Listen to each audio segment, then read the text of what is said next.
मुझे लगता है सैयद जफर इस्लाम को ये आंकड़ा जानना चाहिए कि बिहार के अंदर जेडीयू जो 16 सीटों पर चुनाव लड़ी और सबसे कामयाब इस वक्त बिहार में एनडीए के दलों में जेडीयू ही नजर आ रही है। 16 में से 15 सीटों पर जेडीयू की बढ़त है। ऐसे में जफर भाई जहां जहां सहयोगियों के साथ बीजेपी उतरी, चाहे बात बिहार की जाए, चाहे बात आंध्र प्रदेश की जाए, वहां पर बीजेपी को फायदा। कर्नाटक में भी जेडीएस के साथ आप हैं, लेकिन वो राज्य जहां पर अपने दम पर आपको सामना करना था, जिसमें राजस्थान होता है, हरियाणा शामिल होता है और उत्तर प्रदेश का जिक्र किया जाता है, वहां पर बीजेपी को नुकसान होता हुआ नजर आ रहा है।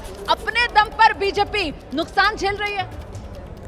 देखिए, अभी इस तरह के आकलन अभी हम नहीं करना चाहते हैं। अभी तो जैसा मैंने पहले भी कहा रुमाना जी कि इस वक्त आकलन करने का समय नहीं है। इस वक्त तो जो minute to minute, second to second आपके आंकड़े भी चेंज हो रहे हैं, सबके आंकड़े चेंज हो रहे हैं और मुझे लगता है कि हमें थोड़ा देर तक इंतज़ार करना चाहिए, इसलिए कि जो पिक्चर जो क्लियर होगा।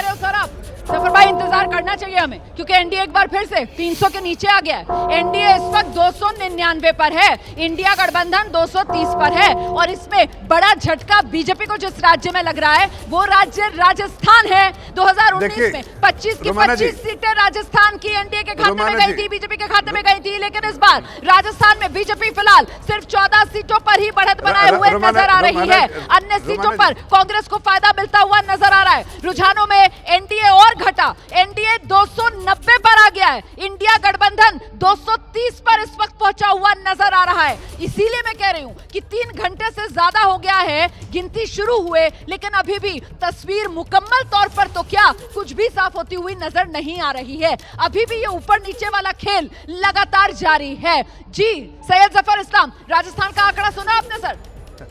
अरे मैं कह रहा हूँ कि राजस्थान में हम जिस तरह का परफॉर्मेंस था, एक आध सीट इधर उधर हो जाए तो अलग बात है, लेकिन पूरे आंकड़े आने दीजिए।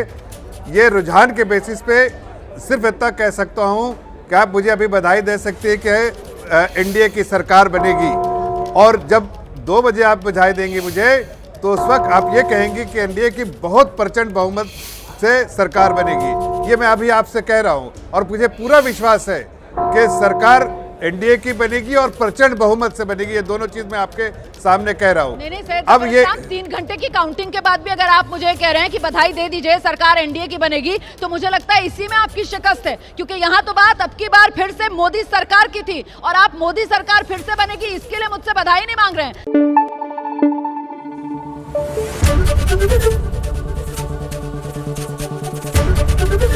एबीपी न्यूज आपको रखे आगे।